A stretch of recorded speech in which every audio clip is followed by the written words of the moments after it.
படிப்படியாக அழிந்து வரும் ஆயிரக்கணக்கான தமிழக கோவில்களை பாதுகாக்க அவற்றை தமிழக அரசு பக்தர்களிடம் கொடுக்க வேண்டும் என்று ஈஷா அறக்கட்டளை நிறுவனர் சத்குரு கூறியுள்ளார். மேலும் தொடர்பான தமது ட்வீட்டை தமிழக முதலமைச்சர் எடப்பாடி பழனிசாமி, எதிர்க்கட்சித் தலைவர் மு க ஸ்டாலின், நடிகர் ரஜினிகாந்த் ஆகியோருக்கு சத்குரு டேக் செய்துள்ளார். நம்ம கோயில்ன்றது ட்வீட்டுடன் சேர்த்து அவர் வெளியிட்டுள்ள வீடியோவில் பேசுகையில், இது நம்ம தமிழ் கலாச்சாரத்திற்கு மூலமாக இந்த ஆன்மாவே கோவில்களும் நம் அரசாங்கத்து கையில அடிமையா இருக்கிறது. நம் மாநிலத்திற்கே கோவிலை தான் அடையாளமாக வைத்துள்ளோம். கோவில் என்பது தமிழ் மக்களுக்கு ஆன்மாவை போன்றது. இந்த ஆன்மா அரசாங்கத்தின் கையில் அடிமையாக இருப்பது மிகவும் வருத்தமாக இருக்கிறது. கோவில்களை அரசின் கட்டுப்பாட்டில் எடுக்கும் முடிவை நமது அரசாங்கம் எடுக்கவில்லை. 300 ஆண்டுகளுக்கு முன்பு கிழக்கு கம்பெனியானது நம் கோவில்களை தங்கள் கட்டுப்பாட்டில் எடுத்துக்கொண்டது. அவர்கள் பக்தியினாலோ ஆன்மீக ஆர்வத்தினாலோ நம் கோவில்களை கைப்பற்றவில்லை. கோவில்களில் இருந்த தங்க வைர நகைகளையும் சொத்துக்களையும் களவாடுவதற்காகவே அவர்கள் பேராசையால் பிடிக்கப்பட்ட கோவில்கள் நாடு சுதந்திரம் பெற்று 74 ஆண்டுகள் ஆன பிறகும் அதே நிலையில் உள்ளது. இது நினைத்தாலே என் மனம் மிகுந்த வேதனை கொள்கிறது. தமிழ்நாட்டில் கோவில்கள் சரியான பராமரிப்பின்றி பாழடைந்து போயுள்ளன. 2020ஆம் ஆண்டு இந்து அறநிலையத்துறை சமர்ப்பித்தது. அந்த அறிக்கையில் தமிழ் மக்களுக்கு எல்லாமே ரொம்ப பாதிப்பான விஷயம். இந்த கோயில்கள் எல்லாமே 34,000 கோவில்களில் சரிவடைஞ்சு பாலடைஞ்சு குறைவாகவே வருமானம் வருகிறது. இது நான் சொல்ற வார்த்தை 37,000 கோவில்களில் பூஜை செய்வது, கோயிலை பராமரிப்பது, பாதுகாப்பது என அனைத்து பணிகளும் ஒரே ஒரு நபர் மட்டுமே இருப்பதாக கூறப்பட்டுள்ளது. இந்த ஹெச்ஆர் அடுத்த 100 ஆண்டுகளில் முக்கியமாக 10 கோவில்களை தவிர்த்து மற்ற அனைத்து கோவில்களையும் கொன்று விடுவார்கள். கோவில்களை மீண்டும் கட்டுவார்கள். ஆனால் இது அப்படி இல்லை. ஸ்லோ பாய்சன் போன்று மெல்ல மெல்ல கோவில்களை அழித்து சாகடிக்கின்றனர். கோவில்கள் பக்தர்கள் கையில் இருந்தால் தங்கள் உயிரை போனாலும் அதை பத்திரமாக பார்த்துக் கொள்வார்கள். அவர்கள் கோவில்களை தங்கள் உயிருக்கு மேலாக மதிப்பதாக வைத்துக் கொள்வார்கள். நம் நாட்டின் அரசியலமைப்பு சட்டத்தில் எந்த மதமாக இருந்தால் அதை அந்த மதத்தை சார்ந்தவர்களே நடத்தி கொள்ள வேண்டும். வேறு யாரும் அது தலையிடக்கூடாது என்று தெளிவாக கூறப்பட்டுள்ளது. இப்போது இருக்கும் மதம் மட்டும் அல்ல, நீங்கள் புதிதாக ஒரு மதத்தை உருவாக்கினாலும் அதற்கு நம் நாட்டில் சுதந்திரம் உள்ளது. உலகில் இருக்கும் எல்லா மதங்களும் நம் நாட்டில் உள்ளது. மற்றவர்கள் எல்லோருக்கும் இந்த சுதந்திரம் இருக்கும்போது நம் கோவில்களுக்கு மட்டும் அடிமைத்தனம் உள்ளது. இதை நாம் மாற்றியாக வேண்டும். 100 வருஷம் ஆயிடுச்சு. ஒரு 50 நாடு என சொல்கிறோம். அதனால் மதம் அரசாங்கத்தில் தலையிடக்கூடாது. அரசாங்கம் மதத்தில் தலையிடக்கூடாது என்று தெரிவித்திருக்கிறார். எல்லாருக்கும் வணக்கம். நம்ம தமிழ் கலாச்சாரத்துக்கு மூலமானது நம்ம கோயில், நம்ம நெஞ்சில் இருக்கிற பக்தி. நம்ம மாநிலத்துக்கே அறிகுறியே கோயிலாக வச்சுருக்குறோம். எதுக்குன்னா நம்ம கலாச்சாரத்தில் நம்ம கோயில்ன்றது நம்ம தமிழ் மக்களுக்கு இது நம்ம ஆன்மா மாதிரி. இந்த ஆன்மாவே அரசாங்கத்து கையில் அடிமையாக இருக்கிறது எனக்கு ரொம்ப பாதிப்பாக இருக்குது. இது நம்ம அரசாங்கம் நிர்ணயித்த விஷயம் இல்லை.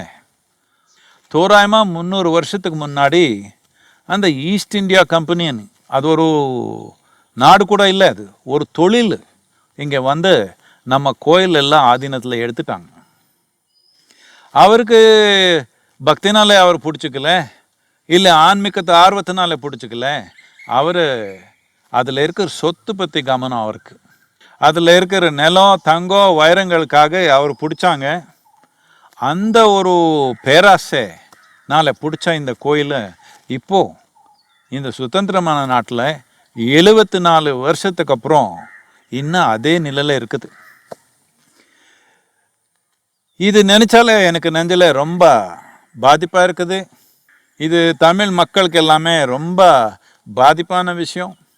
இந்த கோயில்கள் எல்லாமே சரிவடைஞ்சு பாலடைஞ்சு போயிருக்குது. இது நான் சொல்கிற வார்த்தை எடுத்துக்க வேண்டாம். நீங்கள் இப்போது 20 வருஷத்தில் நம்ம தமிழ்நாடு அரசாங்கம் அப்படின்னா இந்த HR&CE மினிஸ்ட்ரிலேருந்து மெட்ராஸ் ஹைகோர்ட்டில் அவரே ஒரு ஸ்டேட்மெண்ட் கொடுத்துருக்காங்க. என்னென்னா 11,999 கோயில்கள் அப்படின்னா 12,000க்கு 1 கம்மி. இவ்வளோ கோயில்களில் ஒரு நாளில் ஒரு பூஜை கூட பண்ண முடியல. என்னத்துக்குன்னா அதுக்கு நமக்கு பணம் இல்லைன்னு சொல்கிறாங்க. தோராயமாக 34,000 கோயில்களில் ஒரு வருஷத்துக்கு 10,000க்கு கம்மியாக வருமானம் இருக்குதுன்னு சொல்கிறாங்க. 37,000 கோயில்களில் ஒரே ஒருத்தர் இருக்கிறாங்க. அந்த பூரா கோயில் பார்த்துக்கிறதுக்கு, பூஜை பண்ணுறதுக்கு அதே ஆள் தான், க்ளீன் பண்ணுறதுக்கு அதே ஆள் தான், மேனேஜ்மெண்ட் பண்ணுறதுக்கு அதே ஆள் தான், ஒரே ஒரு ஆள் இருக்கிறாங்க. 37,000 கோயில்களில் ஒரே ஒரு ஆள் இருக்கிறாங்க.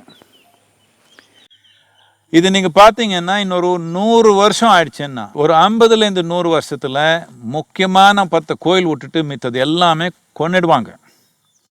கோயில் நீங்கள் இன்னைக்கு இடிச்சா மக்களை தெம்புனாலே கட்டிக்குவாங்க திருப்பி. இது அப்படி இல்லை, இது ஸ்லோ பாய்சன் மாதிரி மெதுவாக அழைச்சி போயிருக்குது. இது இப்படி விட வேண்டாம். இது பக்தன் கையில் இருந்தால் உயிரே போனாலும் சரி, கோயில் பார்த்துக்குவான். உயிருக்கு மேலே அவன் கோயில் மதிப்பாக வச்சுக்குவான். இது ஒரு ரொம்ப அசிங்கம். நம்ம நாட்டில், நம்ம நாட்டுடைய கான்ஸ்டிடியூஷனில் ரொம்ப விளக்கமாக சொல்லியிருக்குது. எதே மதம் இருந்தாலும் சரி, அந்த மதத்தில் இருக்கிறவங்க தான் நடத்துக்கணும், வேறு யார் அதில் கையிடக்கூடாது. இப்போ இருக்கிற மதம் மட்டும் இல்லை, நீங்கள் ஒரு புது மதமே உருவாக்குனாலும் அதுக்கும் சுதந்திரம் இருக்குது இந்த நாட்டில். உலகத்தில் இருக்க எல்லா மதங்களும் இந்த ஒரு நாட்டில் கலந்துருக்குது. எல்லாருக்கும் இந்த சுதந்திரம் இருக்குது. இந்த நம்ம கோயில்களுக்கு மட்டும் இந்த மாதிரி அடிமைத்தனம் வந்திருக்குது. இது நாம் மாற்றியே ஆகணும். நம்ம நாடு நம்ம ஒரு செக்குலர் நாடுன்னு சொல்லுவோம். இப்படியான அர்த்தம் என்னன்னா, மதம் அரசாங்கத்தில் தலையிடக்கூடாது, அரசாங்கம் மதத்தில் தலையிடக்கூடாது. இந்த ஒரு செயல் இந்த தலைமுறையில் நாம் செய்யலைன்னா இன்னொரு 50-100 வருஷத்தில் நம்ம கோயில்களே இருக்காது. இந்த கலாச்சாரத்துக்கு மூலமான, இந்த கலாச்சாரத்துக்கு உயிர் நாடியாக இருக்கிற இந்த கோயில்கள் இல்லாமல் போயிடும். இப்போ நாம் இந்த படி எடுத்தாதான், அரசாங்கத்தில் இருந்தாலும் சரி, மித்த அரசியல் கட்சியாக இருந்தாலும் சரி, இந்த தடவை நீங்கள் எலெக்ஷன் ஜெயிக்கணும்னா நீங்கள் இந்த உறுதி மக்களுக்கு, தமிழ் மக்களுக்கு கொடுக்கணும். என்னன்னா, இந்த தமிழ்நாட்டு கோயில்கள் விடுதலை படணும், இந்த அடிமைத்தனத்திலேருந்து வெளியே வரணும்.